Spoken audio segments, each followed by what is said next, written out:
Ruto to provide some reflections from the conversation we just. A series of meetings on investments in climate change partnerships for Africa culminated in Kenya striking $4.5 billion, an equivalent of 680 billion shillings, deals to support green industrialization in the country.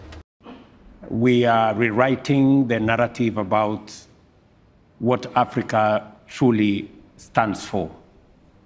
Beyond the challenges we have, beyond the serious ravages of climate change, Africa is a continent with enormous potential. President Ruto led African heads of states at the African Green Industrialization Initiative, which aims to accelerate and scale green industries and businesses across Africa. Out of the $1.5 billion, an equivalent of 225 billion shillings will be used to finance green fertilizer projects, 90 billion shillings to set up a data center in partnership with Kengen and Konza City. Investments that are set to accelerate such projects are already happening. Such projects are witnessed at Ndeda shows in Siaya County. We travel for an hour by boat to arrive at this island. The island is a host of about 500 households. Winnie Acheng, a jack of all trade, is among hundreds whose lives have been transformed by electricity. Sasa vile nisikia stima itakuja Ndeda, nikafikiria hii ni biashara nilikuwa nafanya Nairobi ya kutengeneza ice. Nikafikiria kununua fridge. A few meters from Winnie's home, a number of businesses which depend on solar and wind energy are thriving. We are thankful and we hope better things are coming apart from just pure water. The energy is also helpful to us. The solar electrification project in Ndeda Island, Siaya County, was commissioned in August 2018. It is among a number of green mini-grid solar plant projects realized through the past global climate financing structure. Its funding is managed by the French Development Agency, AFD, through delegated limited grants.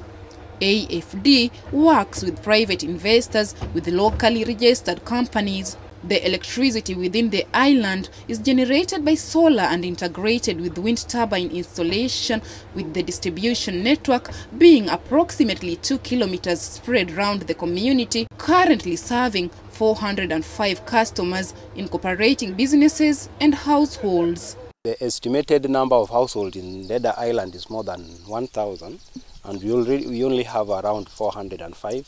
So you can imagine there are more households that need connections. So we are not even at 50% the total connection. Residents here prefer the private connection, citing affordable tariffs. Most wanalipa per day. Sababu niko na nini mbili, lines mbili, line inatumia kuka na line inatumia fridge. Kama saidi ya kuka nesizi ujua mzuri, lakini fridge natumianga 120, 100. Nalingana na vile kazi iko per day. A cost that is way cheaper than the rates offered by other government entities, but it is limited.